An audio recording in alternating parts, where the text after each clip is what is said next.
Rock Talk.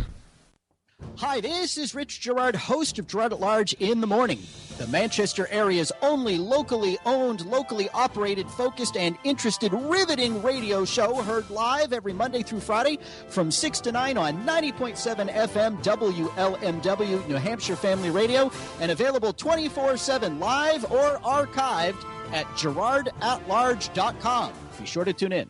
Senator Jeanne Shaheen said, if you like your current health plan, you can keep it. That's not true, Senator. 22,000 New Hampshire citizens have been kicked off their insurance plans. Hospitals in Rochester, Concord, and Portsmouth, they aren't allowed to provide care under the exchange. Senator, you were wrong in your comments. You should apologize for your misleading remarks. I'm calling Senator Shaheen at 750-3004 and telling her I want my doctor back. You should too. Paid for by saberpac.org, not authorized by any candidate or candidate committee. 3, 2, 1.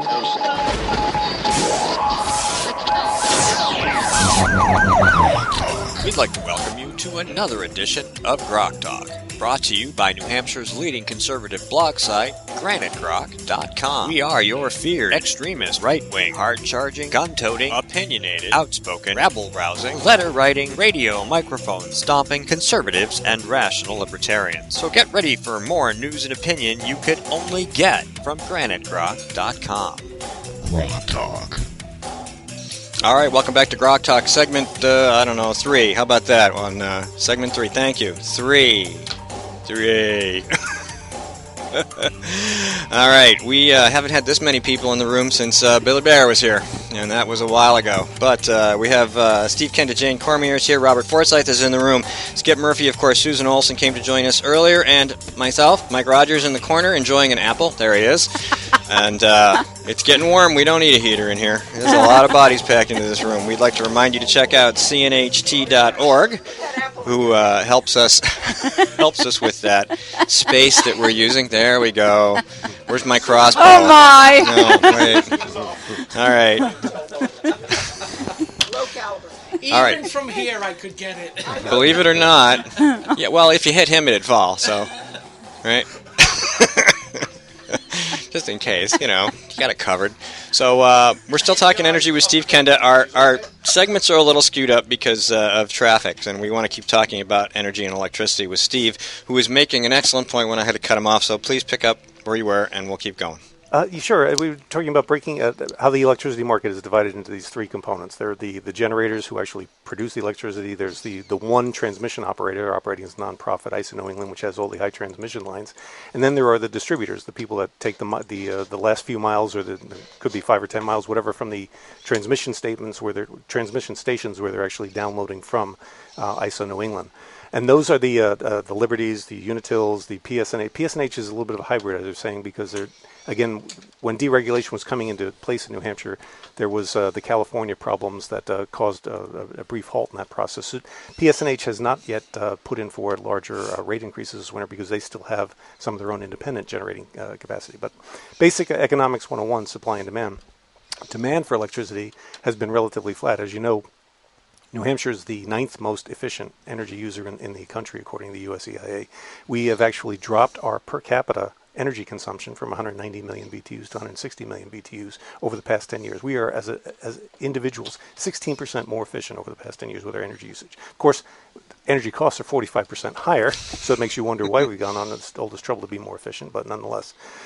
So back to the electricity issue, economics 101, demand has been relatively flat as a result of our being more efficient, but the problem is you can't, if you have a product that you're making, energy, you can't sell it at a higher price if there's too many suppliers. So let's create a situation where, for example, we create one of these sources of energy, coal, make it politically toxic, EPA, environmentalists, green groups. Obama sit there and say, sure, you can open a coal plant if you want to go bankrupt.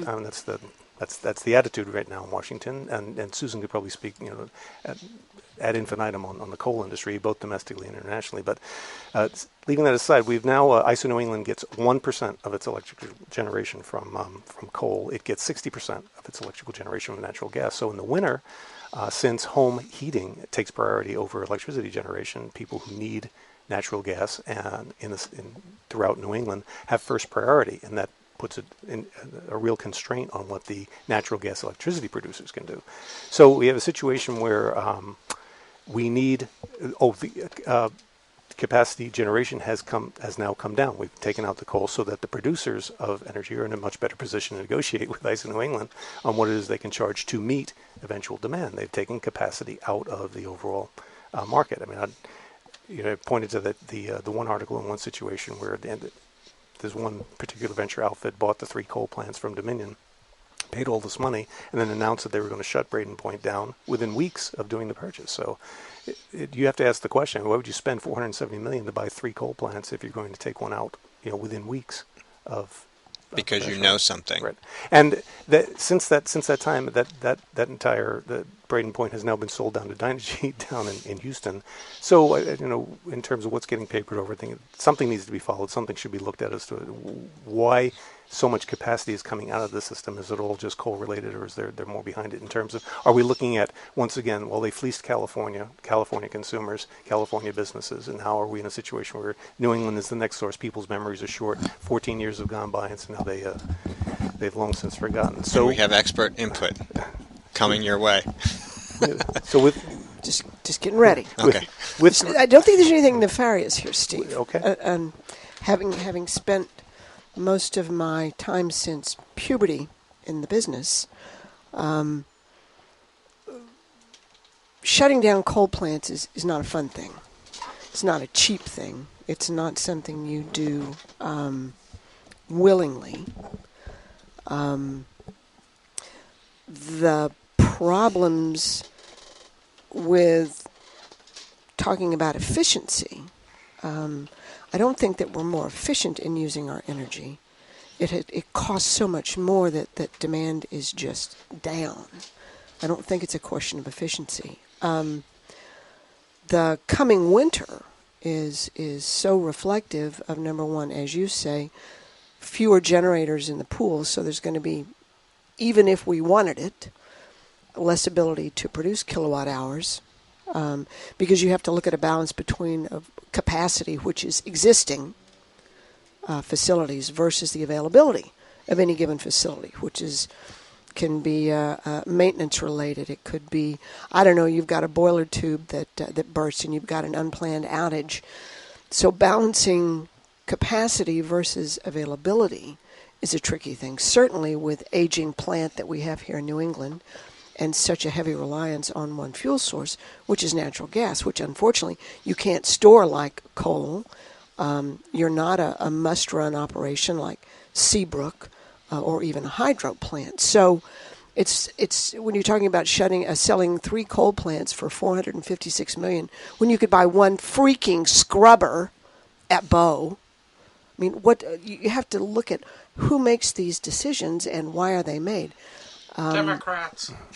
Well, it's not just Democrats. It's Jeb Bradley and his whole band of crony capitalists. He started it.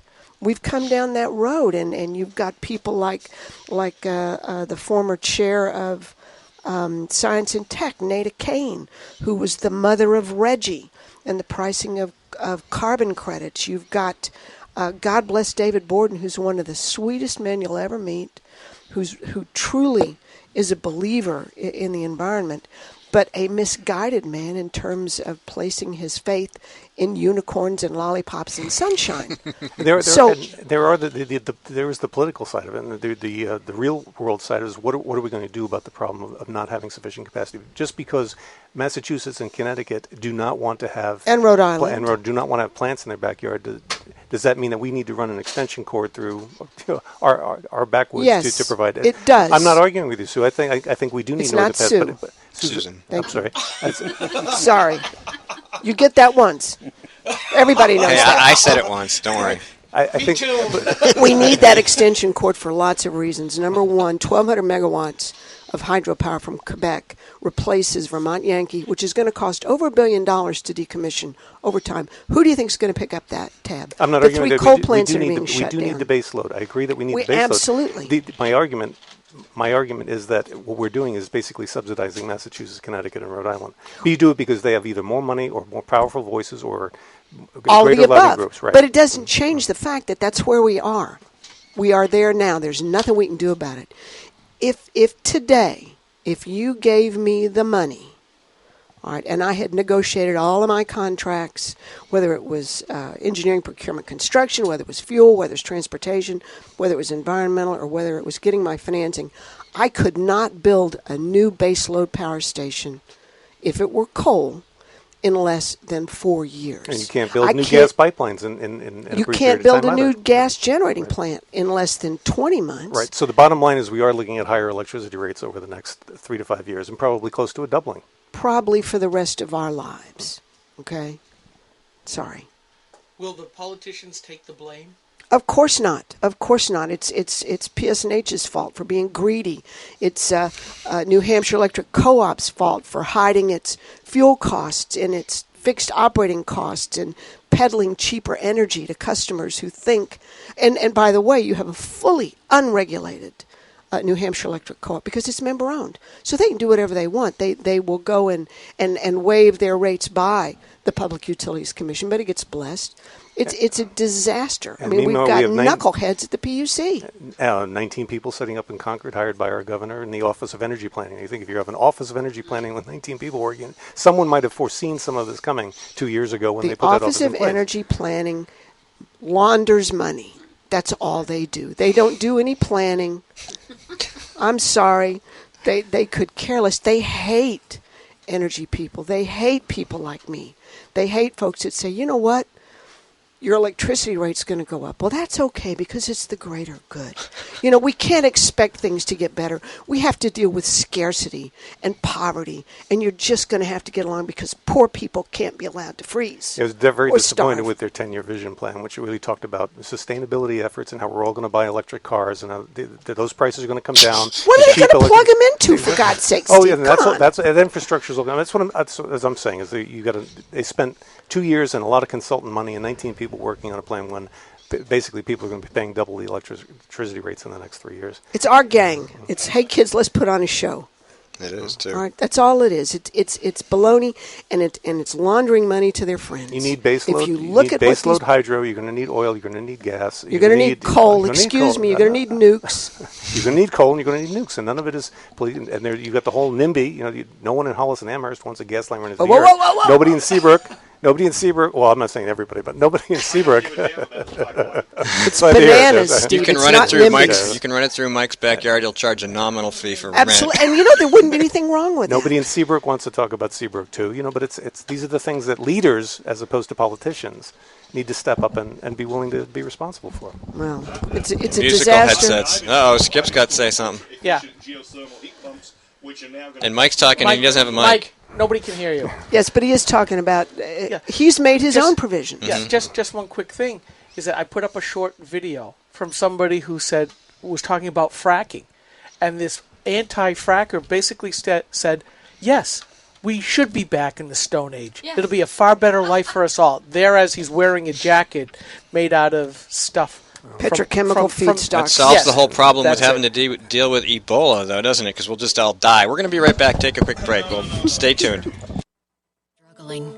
Rising healthcare costs are part of the problem. Senator Jean Shaheen helped create this mess we're in. As a state senator, her bill chased 21 insurers out of our state. It reduced our choices, raised prices for New Hampshire families, and when Jean Shaheen supported Obamacare, it limited access to 10 of our 26 hospitals, reducing our choices again. Tell Jean Shaheen she's made healthcare worse.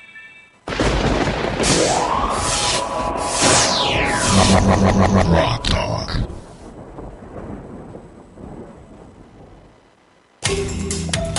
See, we're having another conversation, and I'm not paying attention again. Welcome back to Grok Talk. Room full of people talking about energy. So that's a lot. Ladies and gentlemen, if you're listening, you're screwed. Anyway. Well, there's more. There's even more to the story. ISO New England has two projects under review right now, a $500 million one and a $1 billion one, because the Boston metro area, because they don't want anything near them, they don't want substations, they don't want generation, they don't want anything. It's incapable of meeting the electrical demands that Boston's going to be facing in the next 3 years. And so what does it mean? We've got to build a $500 million and $1 billion set of projects, which ISO New England will then pass along to ratepayers across the entire region. Yay! It just goes on and on. It is.